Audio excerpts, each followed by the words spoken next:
Congratulations, everyone, on completing the Human Rights Policing Certificate Program.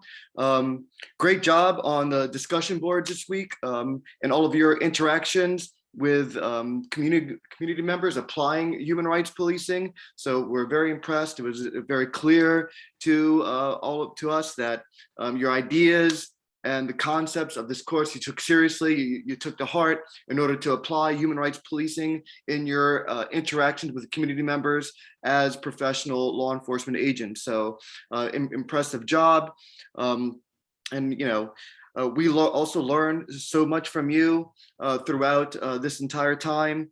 And further, I would say both my father and I, we've discussed it a lot, is how impressed we are with all of your levels of professionalism and your ability to produce high quality police work.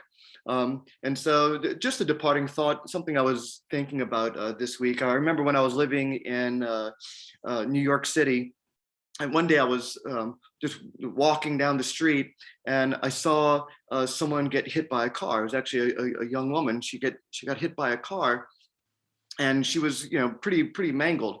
No telling if she would make it or not.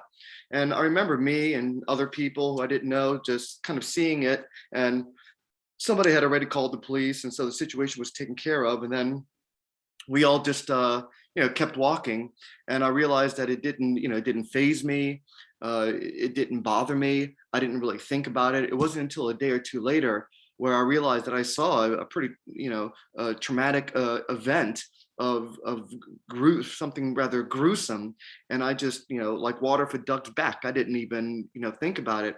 And it wasn't until later where I realized, when I was advanced in graduate school, where I read this beautiful piece written by George Zimmel, who wrote something called Metropolis and Mental Life. And there he talks about how people that live in the big city like Berlin or London or Paris or New York or LA, how they're constantly overcome with so much external stimuli of the city as they're walking down the street, making sure, to look out for muggers, pickpockets, cars, trains all over the place, people walking all over the place. And so you're just constantly bombarded with so much external stimuli, so much information that your body develops almost a self-protective defensive mechanism against the onslaught of this external stimulation.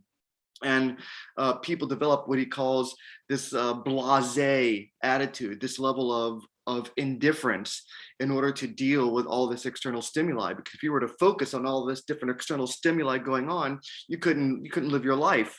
You couldn't have any type of mental life at all. You couldn't exist in the city. And so you have to just block off and almost ignore all this stimuli that you receive. And obviously, I think this happens to police officers where they come into contact with so many different things and so many different people that I bet police officers too develop this kind of blasé attitude, this level of indifference, almost as a self-conscious, or rather subconscious self-protective mechanism to defend yourself from all this external stimuli. And it leads to that blasé, to that level of indifference. And I think that would be another threat to human rights policing, because it's so easy for us to develop it. We almost develop that blasé attitude naturally just to protect ourselves from all the different stuff that we experience and that we see every day, that for a lot of people would traumatize them for life. Oftentimes as police officers or as city dwellers, you end up seeing so much that very few people see in a whole lifetime. And it could traumatize you if you didn't naturally develop this kind of self-protective defense mechanism. And so I think it's important to know that we have a tendency to do that, to have that blasé attitude, to have that level of indifference when dealing with so many different problems every single day and looking at so many different traumatic events unfold every day. And so even though we might develop that blasé or that blasé attitude, that level of indifference, I think it's also important to keep in mind human rights policing, that it's those moments where you feel that blasé, that you feel that indifference, where you really need to think about applying human rights policing to your interaction with community members. Because for them, their experience, that's something new to them. It's something that emotionally shakes them. It's something that is a pivotal moment in their life. And for you, it's just you've seen it 1,000 times already. And so just, keep that in mind as you move forward, that this blasé attitude, this level of indifference, it happens to us naturally. But if we keep human rights policing front and center, that we'll be able to continue doing the great work that y'all do. And so, if possible, please complete the course evaluations. We're always looking for positives, but also critique. We always want to better ourselves, and of course, we're going to continue changing, adopting, and finding new and creative ways to add things to the course, so that we can better serve the institution of law enforcement and serve the professional police officers and criminal justice professionals throughout the United States and maybe world. So thank you so much. It was an honor for both my father and I to be the professors for this course. And of course, please feel free to contact us for anything as you continue to do the good work that you do as police officers and criminal justice professionals.